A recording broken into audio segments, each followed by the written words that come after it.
Okay, moving on. In this part, I'll focus on mental disorders and crime and also social learning theory. Really, we're making a huge sweep of theories here. I would spend in my graduate theory class probably about 4 weeks on this material and go into much greater detail, but here we're getting an overview. And there's a lot of debate about the relationship between mental disorders and crime. What I'll tell you is that there are certain mental disorders that are associated with higher levels of crime and higher levels of violence. For years and years, I was told that we shouldn't say this publicly. But then again, when you want to be realistic about it, let me get the book. Okay, I'm just going over to my library. Oops. This is the Diagnostic and Statistical Manual of Mental Disorders, DSM-4 TR text revision. It's a very large book and 943 pages. It seemed like it weighs a couple pounds. Well, anyway, this book is used by mental health professionals to diagnose mental disorders. And we could spend a whole semester on studying mental disorders and crime. In fact, we have a graduate course on mental disorders and crime. But this is the book, DSM-4 TR. What I want to tell you now is that the American Psychiatric Association is currently in the process of revising. It's 2012 right now, and next year, of course, will be 2013, and the American Psychiatric Association says that's when DSM-5 is going to come out. If you go to their website, you can get the diagnostic proposed changes. You actually can get DSM-4 TR, the current diagnostic categories and criteria that are used. And you can look at the proposed changes in DSM-5, which is due out 2013. I'm going to move this. Whoa, this is heavy. This is really neat, too, if you're in the field. I like this. This is the Diagnostic Criteria from DSM-4 TR. Basically, it has just the diagnostic criteria, and it's much lighter. It fits in, your briefcase, your purse, your glove compartment, well, if you want to put it in your pocket, don't get this metal part. That's not a good idea. But it also comes without, just regular paperback. And a wealth of information there as well. It tells you basically what criteria you would look at to diagnose someone with a particular mental disorder.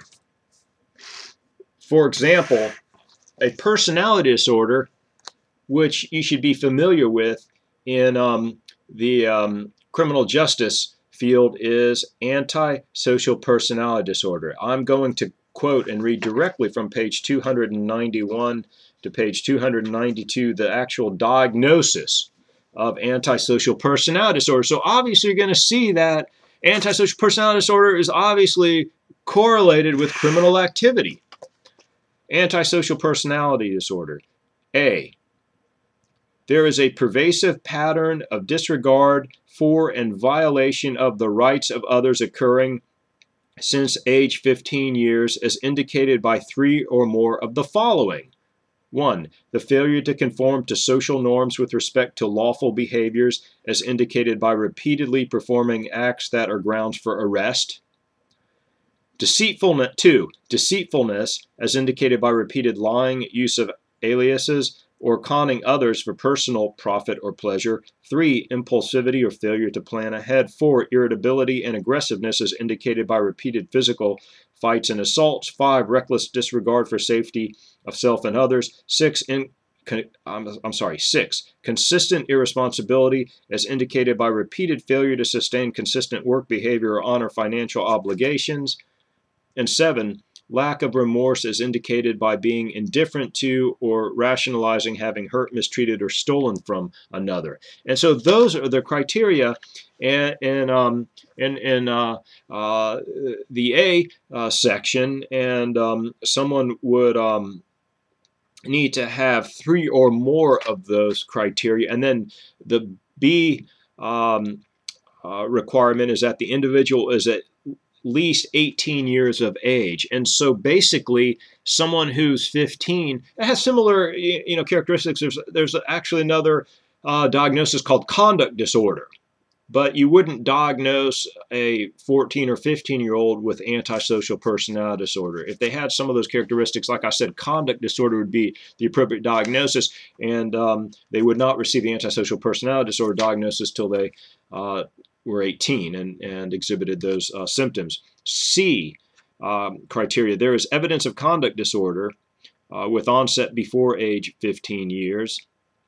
And then D, the occurrence of antisocial behavior is not exclusively during the course of schizophrenia or a manic episode. So right there, that's probably one of the disorders that you'll hear a lot about in criminal justice, antisocial personality disorder. And I basically just read you the diagnosis from the Diagnostic Criteria from the DSM-4TR, published in 2000 by the American Psychiatric Association. And of course, you can obtain these from the library or purchase them or get the information online. And that's one of the mental disorders that clearly is linked to that. There's also other mental disorders that would constitute criminal behavior. For example, certain drug use. Obviously, using certain drugs like opium or cocaine and hallucinogenics and so forth, cannabis, because those are illegal to possess. Caffeine intoxications in here, that would not be illegal, obviously, but that's in the substance-related disorder. This is a fascinating book. But also, there is another section in here on, let's see, what you would find in here, in addition, would be deviant and illegal sexual behaviors. And so, for example,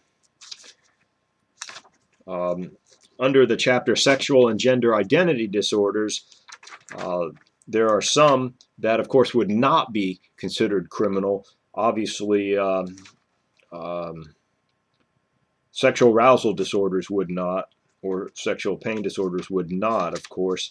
But then when you get into the paraphilias, which really are unusual sexual behaviors, you would see that these could be obviously illegal when acted out. For example, exhibitionism, or frauderism, or voyeurism, or especially pedophilia.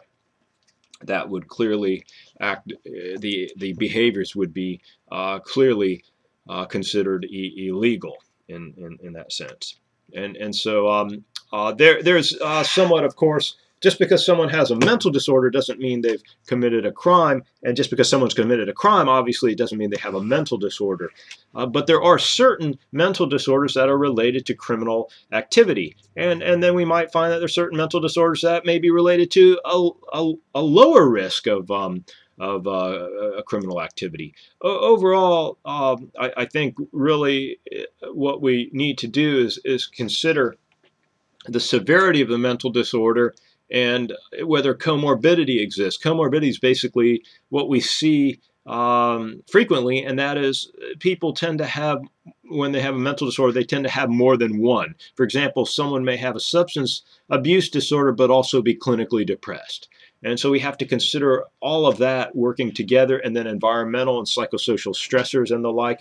And really, I think the American Psychiatric Association has put together a comprehensive manual, although there's a lot of critiques, criticisms, and arguments that we won't get into. And I did want to mention real briefly that the antisocial personality disorder is not the same thing as a psychopath or psychopathy. And that's a different grouping in that sense. And so it's important to realize someone could have the diagnosis of antisocial personality disorder but not engage in criminal activity. And so that's important to recognize too. If you look at the particular diagnostic criteria there. And this wraps up this segment.